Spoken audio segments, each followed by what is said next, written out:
Municipal budget overview and timeline for 2019 presented to Council. Kawartha Lakes.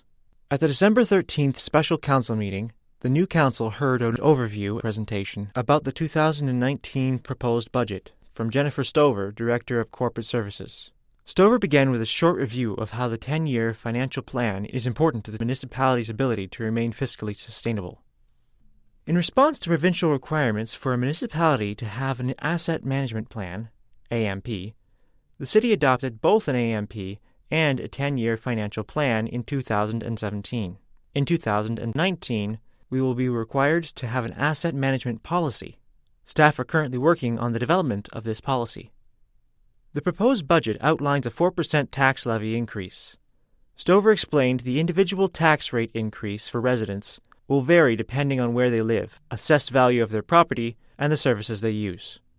Historically, since 2010 to 2017, there has been a 30% increase to the levy, or 3.75% average increases per year. During that period, there has been fluctuating increases ranging from 2% to more than 8%.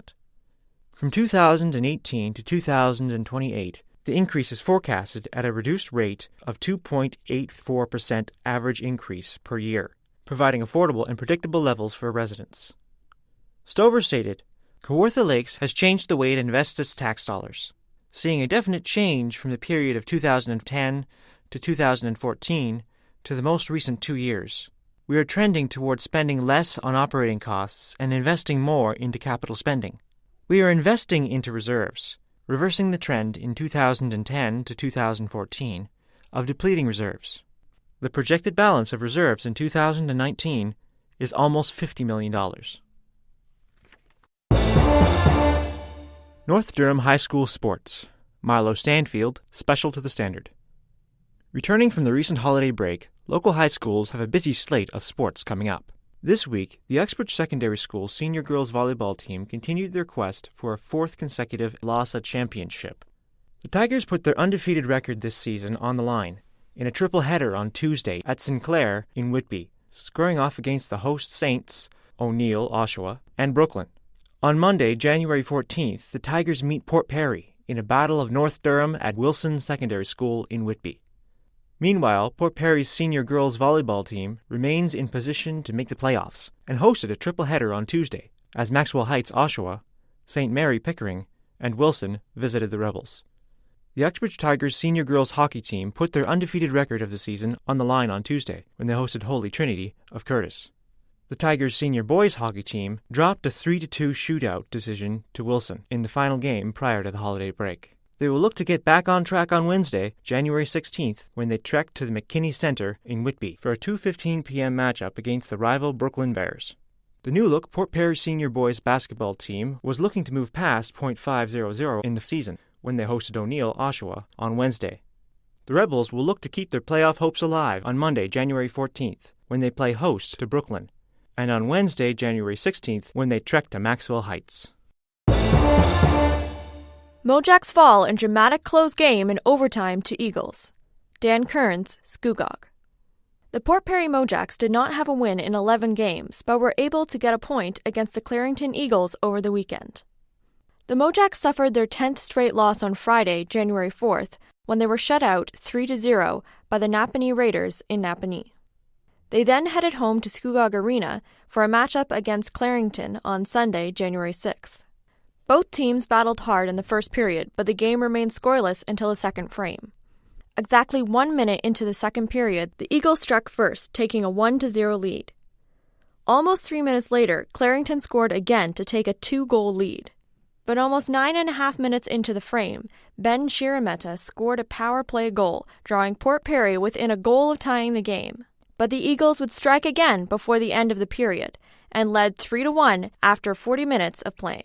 The Mojacks kept pushing in the third period, though. A little over 3 minutes in, Alex Razguleas received a nice pass in front of the Eagles' net from Derek Risebrough and scored, cutting the deficit to 3-2. About 3 minutes later, the Eagles reclaimed their 1-goal lead with a goal.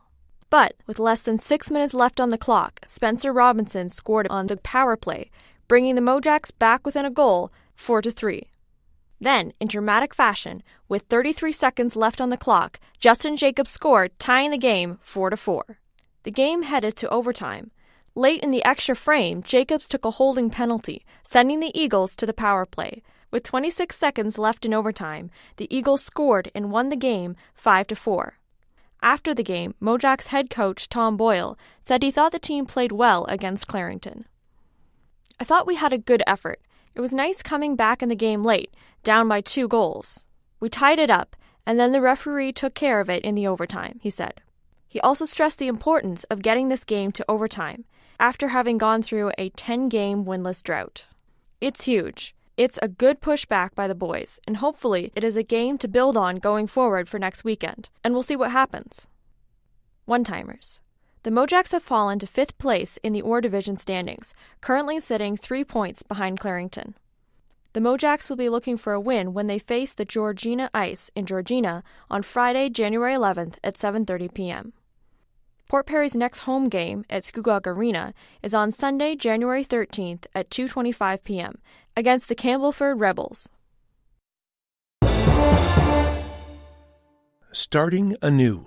Hi, everybody. Happy New Year. And for those who celebrate various Orthodox dates of Christmas, as we do in our household, Merry Christmas. As I've mentioned before, in our household, Christmas is celebrated from December 5th all the way to January 13th. You see, my wife's father was Hungarian, and so she is half Hun. The rest is mostly Irish, with a bit of French thrown in. Well, to me, she's Hun-y. Okay, honey. So we start to celebrate by decorating, singing carols, and baking Christmas treats around the 5th of December. It's great to get a jump on all that stuff, not to mention having an early reminder of gift preparation, buying or making something personal. Then there's the obvious December 25th date to celebrate Christ's birth and all, the one most everyone in our culture gets involved in, one way or another. Then, in addition, my natural father was Ukrainian, so I'm half Uk. The rest is mostly Brit, and my adopted Mohawk dad's influence rests in there as well. Man, we're all such a wonderful blend of people, aren't we? So, we celebrate the Ukrainian date for Christmas, which starts unofficially on its Christmas Eve, January 6th. Christmas Day is the 7th, and the whole thing lasts until January 13th. Now, we're still new at this, so it actually might go a little bit later than that. But that's our target for now. It may seem like a bit much to some, but it creates a season of gratefulness to our Lord, and that we appreciate. It lasts into and overshadows our Western New Year's celebration and the resolutions that go with it. The one thing reinforced through all of this, for us, is the idea of persistence in starting anew, of not growing weary of intending to do well, regardless of the things that try to challenge that. Now, I hope you get my meaning here. I'm not just talking about starting again, down the same path of habits and discarded willpower. Really, what new inner resources do we have we didn't have before to master an old expectation? Oh, sure, a new resolve here, a new attempt there, here anew, there anew, everywhere anew, old MacDonald. Oops, I digress. Man, the force of a habit, eh? Let's try to put this thought together.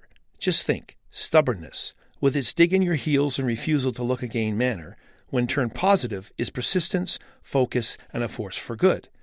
Weariness, turned inside out, is willingness, reflection, and rest. If we throw off the discouraging weight of old expectations and let ourselves realize maybe there's a bigger puzzle we fit in, those expectations don't really fit, and therefore are good ones to let go. This may end that weariness. When we allow reevaluation of the way we do things, change is inevitable. Change is not a dirty word, not when the goal is life-affirming, life-engaging, and life-embracing. Life itself is the greatest gift God has given, because it's the sharing of Himself, an invitation to always start again, afresh, anew. Then, to ensure the purging of those things that would sap our lives, He offers an additional option to our puzzled inner life. In my experiences, and of those who have given God access to their hearts to live there, God's new kind of life is of multidimensional proportions. Initially, it starts with starting anew and accepting Him into our hearts to rule there. He then teaches us with compassion and firmness like a good father does, and then He leads in baby steps so we can get to know how to engage Him as we read His Word and listen to His Spirit nudge, prompt, and direct us gently, instructing us how to live from a life flowing from life itself, not our lost pieces from our puzzled idea of life, but from the actual one who emanates and sustains all our lives, if we will but acknowledge His actual place in them. This life brings in with it new capacities for willingness, for approaching life through new eyes, and attitudes that just may help a goal finally be achieved in a new way. and may help others along their way. So, this new year, let's try starting anew instead of starting again. Let's avoid the old pitfalls and allow God to guide us in a new way to live. Starting anew. Happy New Year and Merry Orthodox Christmas. The Standard Podcast was produced by Greenstream Studio for the Standard newspaper.